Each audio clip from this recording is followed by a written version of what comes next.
300 টাকার 150%। কে রে বাবা, এটা তো সহজ একটা অঙ্ক। আমি এই যে দেখো একটু ভালো করে মনোযোগ দিকে, টাকার ওই যে তোমাদেরকে আমি একটা অঙ্ক করাইছিলাম সাজ্জাদ সাহেবের, মনে আছে?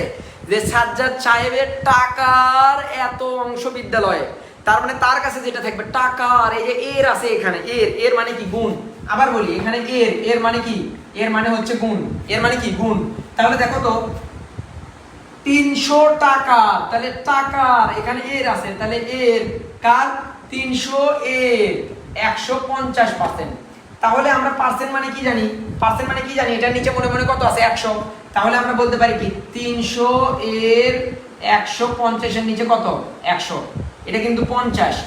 তার মানে দেখো তো আমরা পাইলাম 300 এর 150 এর নিচে 100, মানে হচ্ছে এই শতকরা চিহ্নটাকে আমরা 100 তে প্রকাশ করে নিলাম। আচ্ছা, এইবার দেখো আমি যদি বলি যে আমি কাটাকাটি করবো, কারণ এই 100 দিয়ে এই 300 কে কাটা যায়, 3 দিয়ে যদি আমি 150 কে গুণ করি, তাহলে দেখো তো 3 0 0, 3 5 15, 5 হাতে থাকে কত?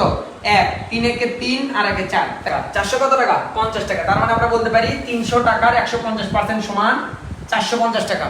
বোর্ডের এটা বুঝতে পেরেছো কিনা? বোর্ডের অঙ্কটা বুঝতে পেরেছো কিনা একটু কমেন্টে জানাও।